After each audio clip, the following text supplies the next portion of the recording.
Americano and a carrot cake, please. Oops, sure.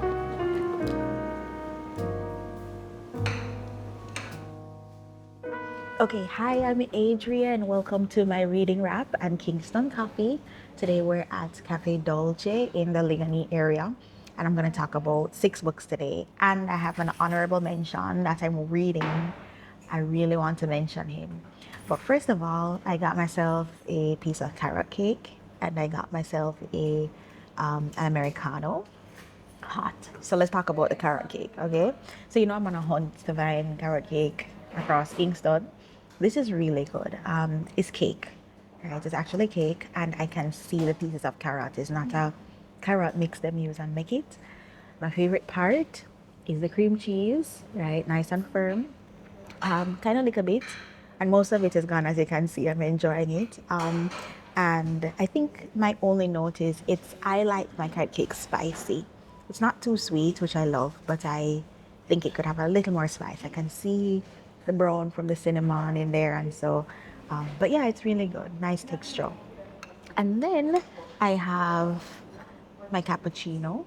Um, Not my cappuccino. I have my Americano, which is really good. It's not burned, so it just tastes like pure coffee and water. And it was really good. And the coffee taste balanced the taste of my carrot cake. All right, so let's get into books. This is Reading Wraps and Kingston Coffee. We're the coffee shop. You will hear coffee shop sounds. And I'm going to be talking about 6 books. Before I talk about 6 books, I want to talk about an author called Dale Cridland, and he's created this fantasy novel. He's a local Jamaican author. He's young, just like me, and I'm super excited for him. I just ordered his book. It's on my Kindle. I'm reading it. I'm about 15% through, so I want to pick him up and I want to encourage him and all young authors who are writing and have something to share. It might take you a while. I was really touched by his acknowledgement. So he wrote that it took him 12 years from the point of starting the book to actually getting it to a point where we can read it. And so I just want to tell everybody who is working on something creative to keep going, and eventually we'll be here to support you and enjoy it. All right, so the first book I want to talk about is called Any Trope But You by Victoria Lavine, and this is a contemporary. I'm laughing because the book was really funny. It's a contemporary romance.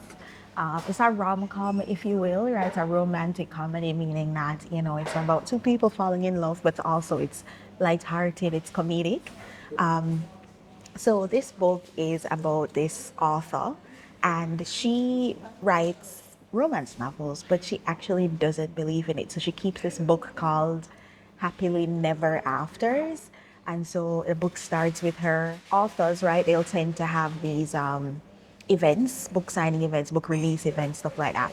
So she's on this call, this Zoom call with a lot of her fans who have been coming with her from book after book after book, right? And somebody in the dark web go and find her happily never afters because it's an online file that she finds, right? And shares their screen with it on there. So all her fans are on the Zoom reading this book, reading the story. So she writes alternative endings to her romance novels that are negative because she's like given up on love, right? So she's here to promote her book, and then all her fans are finding out she doesn't actually believe in love. So she is just like, it's like being caught with like in your underpants, right? And she like has a moment, a meltdown, and she gets sent away by her team and her sister to some ski cabin resort far up in, as we'd say, way in Jamaica, right? Far up in the mountains or wherever. And so she's there, and she's and so she's there, and she's having she's deciding if she wants to write more, and she's also sworn off love. So when she goes there now, she don't also there's no internet service, right? She's supposed to be writing and she can't access. That's good for her because everybody's hating her right now. She's getting all the death threats, she's getting the hate mail and emails. And so she goes there, she doesn't need internet, but she's working on this next book, right? And guess what? The guy who she So when she goes there, it's owned by an older man who is now disabled, and his son, right, who is obviously we're in a romance novel, right? So he's attractive. He turns out to be a medical doctor.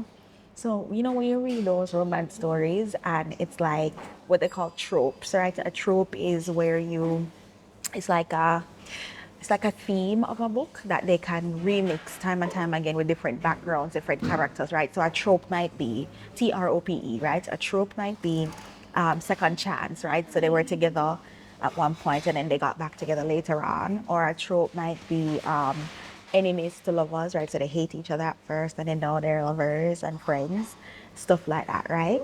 Or best friend to lovers type. Those are tropes, right? So the trope is, the title is Any Trope But You, right? And basically she's disenchanted with love and then goes to this remote place and finds somebody who's like picture perfect, like textbook. He's a medical doctor. He's here caring for his dad. He's a cancer researcher. Not only is he a medical doctor, he researches cancer. And he got this grant for a lot of money. So things are happening for him, right? And she's basically stuck with no internet, getting to know this person. So yes, long story short, they fall in love, they fight it. Also, it's so sweet. So there's her sister, right? Her sister knows she's away. Her sister sends a book. She was there for, I think, 6 weeks.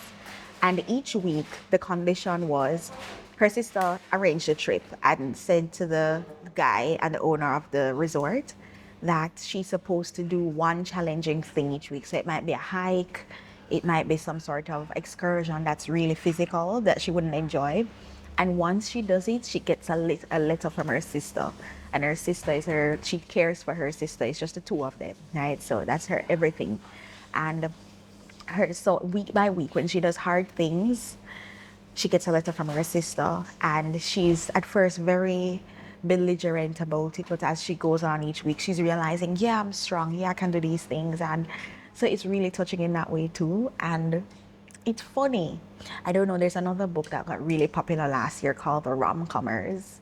And it's like they say, the tropes, right? So, you know, they hiding and then they get locked in and they're stuck together, stuff like that. That are just the hijinks, they call it, or hijinks. This book is full of those, but it's so funny. And I only gave this book 3 out of 5 stars. So even though it's only a 3, it's entertaining. I actually would read this again. That's one of the tags I have for it, is would read again. And it was an advanced reader copy for me. So an advanced reader copy means that before it's published, they allow people to, they might physically send you a book or you can electronically access the book to read it and help to generate the reviews on the book before it comes out. So this book was really fun. If you're looking for a really fun book to read, that also talks about like personal challenges and going through, you know, pushing yourself. And also when you feel like you're at your lowest, your bottom, and nobody, you can't come back from that, this is showing that you can. And all obviously it's a happily ever after. So I don't know, I liked this now. I liked it then and I like it more now that I'm talking about it, because it's giving that rom-com vibe, you know, like a happy, you just watch a light-hearted movie and go to your bed. Okay, sometimes when you have a rough day, you just need that. So this is one of those books I would recommend that you could read.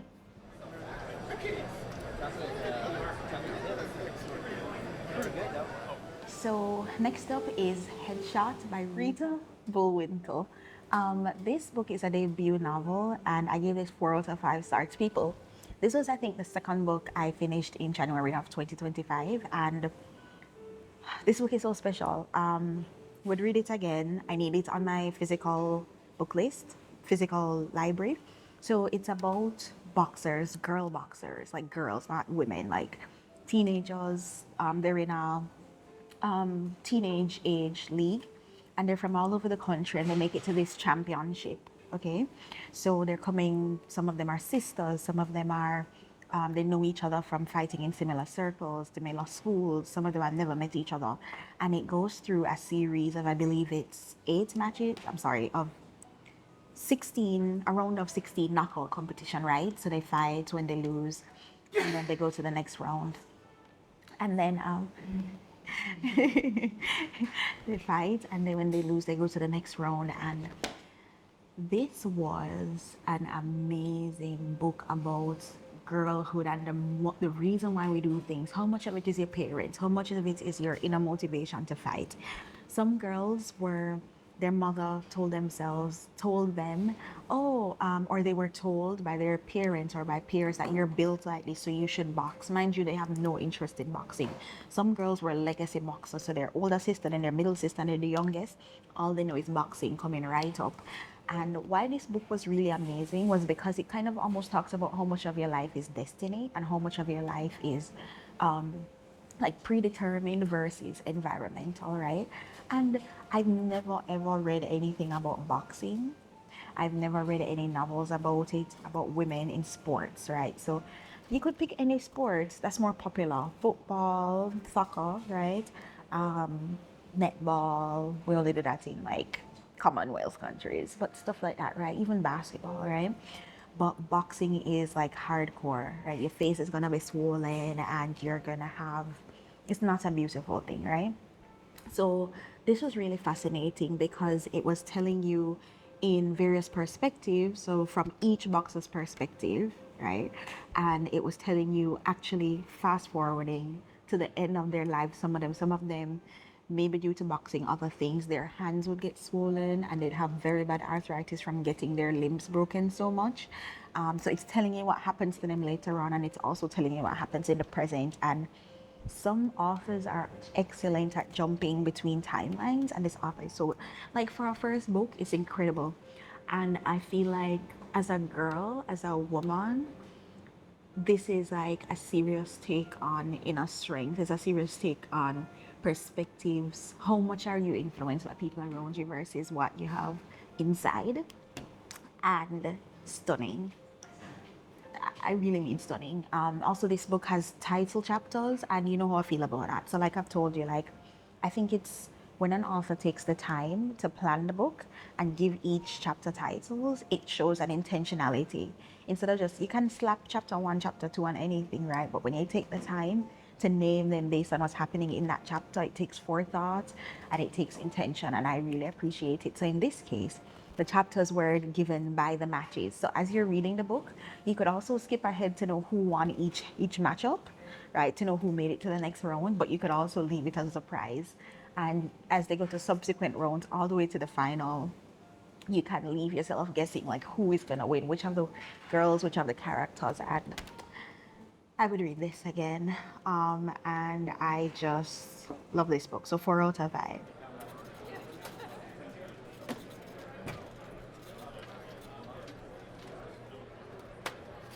So the third book we'll be talking about this week is Dear Black Girls, How to Be True to You by Aja Wilson. You know who Aja Wilson is?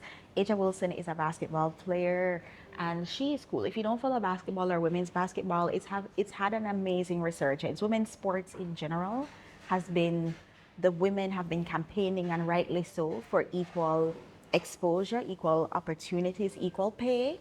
Okay, so this is all happening right now, and she's one of those. Apart from the heroes, if you will, that we've had, like the Lisa Bird, the Sue Birds, and the Lisa Leslies of this world, which was kind of a generation before her. She's one of like the middle ones, right? Before like the Caitlin Clarks and the what's her name? The one that I love her blush placement. No, the one who does a podcast now. She does a podcast. Angel Reese. Sorry, I didn't hear what you said. I didn't hear the first name. Angel Reese, right? They're like the newer generation, right? So Angel Wilson is in the middle. And this is her, it's a biography, it's a memoir, but it's also like a advice and self-help book to young black girls, right? As the title says. I gave this a 3 out of 5 stars.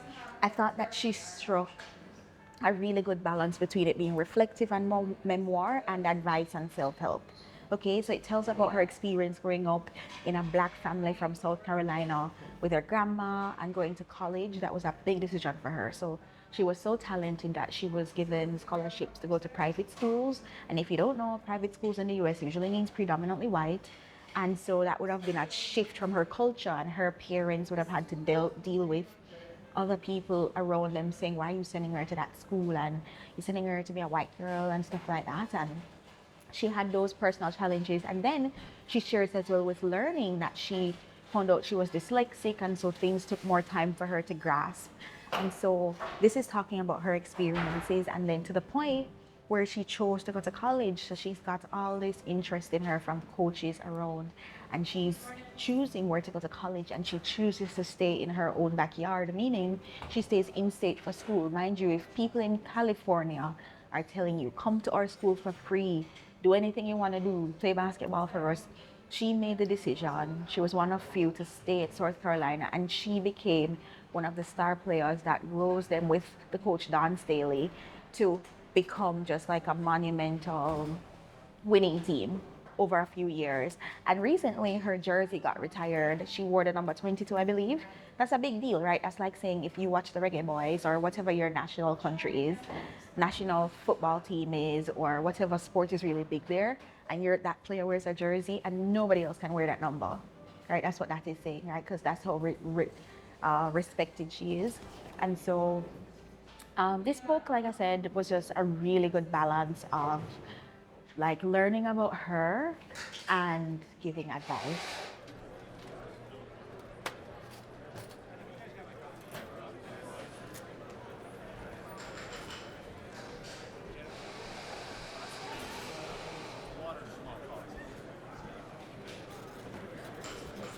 All right. So book number 4 is a historical romance. I gave this one 2 out of 5 stars. So for me, 2 out of 5 means I could read it. I wouldn't necessarily read it again. You know, it wasn't like a good book, okay? No, it wasn't bad. So let me tell you about this book. So this book is called A Good Girl's Guide to Rakes. And in historical times, a rake was basically somebody who was like, what do you call them? What's the polite way to call that? It's like, I don't know, he's for the streets, okay? He's very common in the road, out there without fear, okay? And so he and it's the first book in a trilogy, and this guy is given an ultimatum by his father to say, get your life together or else you can't touch your inheritance, right? Because remember, for the British aristocracy, they're not supposed to work, right? But they're supposed to have money, so a lot of their money comes from inheritance. So the dad says, you're not going to touch a cent unless you get it together and marry somebody. And so one of his friends who he carouses with, his sister, she wants to know a little bit more of what's going on out in the streets. So then they struck a deal to say, okay, show me what's happening out there, right? Undercover. So she wears this whole disguise and everything. And it's like, take me out to these events and all of that. And I will introduce you to the crowd that you need to be respectable. Okay. So the crowd that goes around and are polite and everybody, hi, sir, hi, ma'am, and all of that. And everybody's in their each other's good graces. So it's an exchange of experience, right? Basically. But they get caught, homegirl gets caught in her disguise, or they figure out who she is, and so there's like the risk of a scandal now. So of course they get married, and of course they fall in love and have a happily ever after. And I mean, I feel like the book was good, but it wasn't like memorable, like very memorable. So usually when I think something is good, but by the time I'm done reading it, I've already forgotten what they're talking about. Sometimes that's a 2 out of 5 for me. But is it something that if you're bored, you can enjoy? Especially if, so I will say, right? It did by the end, I was curious about the other story, and the next one is the other story, the second in the trilogy. And so if you're looking for, you don't want the story to end basically. A series is a neat trick, right? Because it ends, but you can go to the next one. So I think sometimes it's okay. Sometimes authors of series get a pass if they're not all 4 or 5 out of 5, right? Because they're giving you something to continue with.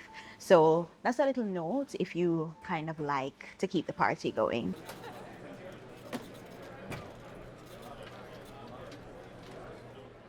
So book number 5 is called How the Wallflower Was Won by Eva Leigh. So this is a second in that series that I just mentioned. And so this time it is a friend, right? They all have their fathers come together and give them the same condition. Get your act together, marry somebody nice, or don't get a penny of what you're supposed to get. So they do. He's the guy that this centers around, the main character, he gambles, right? That's how he earns a living. So he's doing fine financially. He actually doesn't need his inheritance because he's so good at playing cards and gambling that he, those people who know the statistics behind it, so they can actually play really well. So because it's just a numbers game, right? So he's doing okay, but he doesn't want to be the condition why his friends don't get their money. So he's playing along. So then there's this girl who wants to actually write what do you call them, like treatises, and do be a part of like a philosophical society. They study a lot of early philosophical work from the Greeks and the Romans and even English people at that time. And she has her own group of diverse, and when I mean diverse, I mean for that time, Indian people, Black people, of scholars. They work in a library and they like learn and have these meetings of minds with each other. But back then, the society, the group that was often looked at for guidance, so it's not a political group, right, but they could influence politics because they were seen as being learned people, was a bunch of old white men, right? So she wanted to breach that. And she wrote to them with just her first name and her last name, or first letter and her last name, for example, and say, hey, these are my thoughts. Um, you know, let's talk about it. And they said, you know what? We'll consider having conversations with you and admitting you into our group if you get married. Like if we can show that you're stable. Don't ask me why marriage is going to indicate stability, but hey, that was their condition. So she goes and gets married to this guy. And in the end, they still didn't want to admit her. And in the end, her and her group became, so I'm giving it a spoiler because I don't think it's that special of a book. I gave it a 2 out of 5 stars as well. I did enjoy it as a one-time read, but again, I don't think it was like that, spectacular. But I do think that it was a good um, a good perspective, right? Sometimes what I like about historical fiction is that it tells you a little bit, it educates you a little bit about the time. So you have people who take on these authors because they're very, very strong about the historical aspects being accurate, right? So is the dress correct for the timeline? Is the topics of the day that they're discussing, are they correct for that century or that decade, right? I don't go too far into that history, but in terms of relatively speaking, is it teaching you something about that time? And I think it did, and that's what I really enjoyed about this book. Pick a place to sit, so when they bring the order on the seafood. Oh. Okay, and the last book this week is Blink, The Power of Thinking Without Thinking by Malcolm Gladwell. And this is my favorite book of this batch. It is, so if you don't know who Malcolm Gladwell is, he's an author, he's a columnist for all the big American magazines and Canadian. He's Jamaican Canadian, fun fact.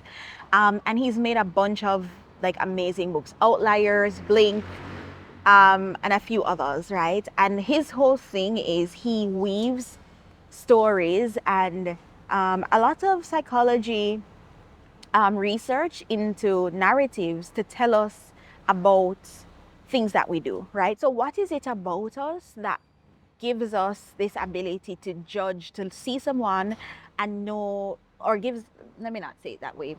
What is it about us that gives a physician the ability to see a case and take in all the information from someone and within a minute suggest a diagnosis? Or what is it about us that when we've become so good at something, we've seen something so many times, we're able to make a snap decision, right? And then he goes on to examine how valid is that decision. He went into studies about how if somebody, for example, what's a popular study that he gave? Mm, Okay, scrap that. So he gives examples of studies that show that there is some accuracy in the decisions we make. Our brains are so amazing, right, that we are able to gather information over time and make decisions that are actually very good decisions, right? So for somebody who, he gave this example, for example, of these art collectors, and there was a piece of art on the market that was sought after because it was very rare and from a specific period of time. And someone who's an expert in the area saw it and said, something's off, something's off.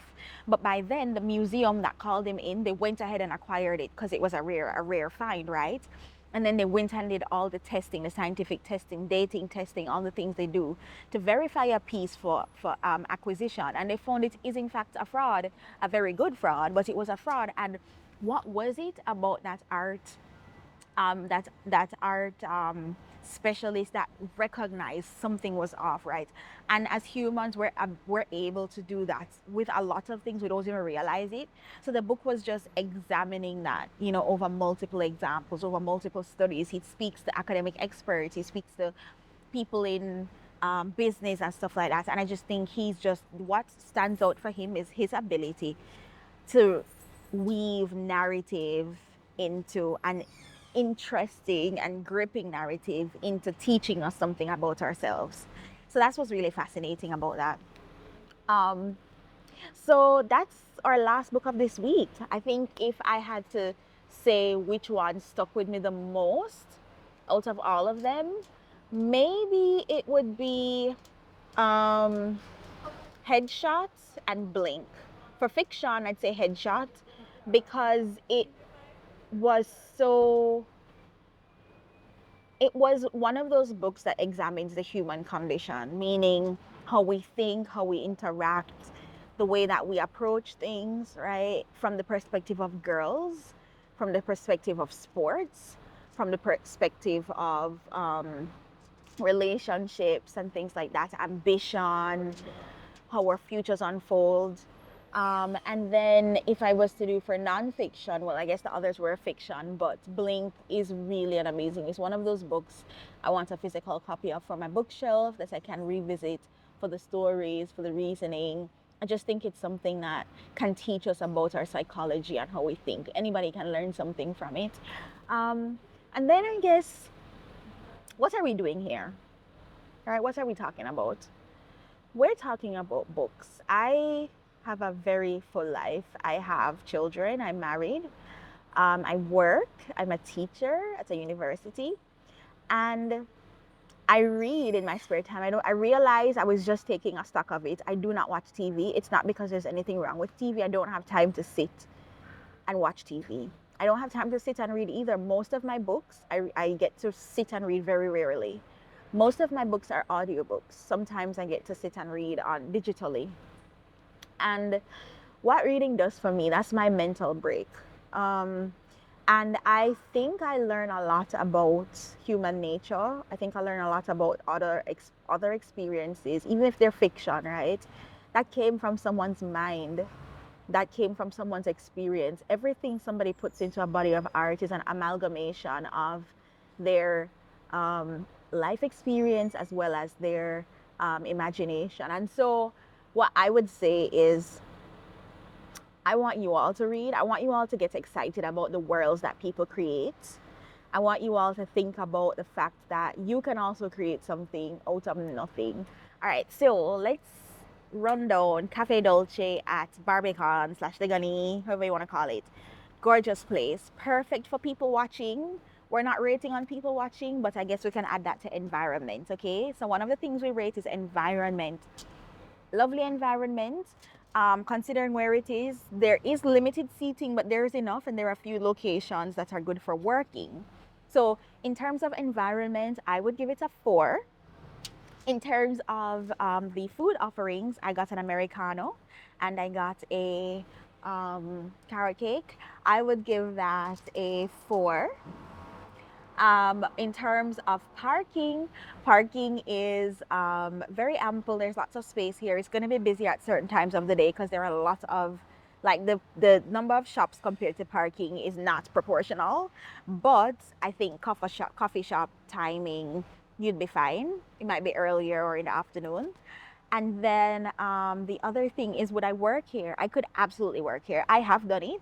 There's some little seats right by the front. You can look out as well if you need to type, and then pause and look and think about something, and then type. They're also like there's a little coach area. So I give co-working, and there's Wi-Fi. I would give co-working a 4. I seem to be in a very 4 mood today. And then the final thing I'd say is accessibility. So I don't see any ramps around here. It looks like there is a curb, which is right next to the parking. I could be wrong, but I don't see any ramps. So you would probably have to get help if you were in a wheelchair or you had a walker. You might have to a little jump up. But if you need to get to higher floors, for example, you have coffee and then you get into a restaurant upstairs, there are elevators, and the bathroom is on the floor level. So the ground floor level. So I would say accessibility, I would probably give a 3 because I have not seen a ramp, but it is not hard to get from the parking area into the shop. So that is my review for Cafe Dolce. I love it. I think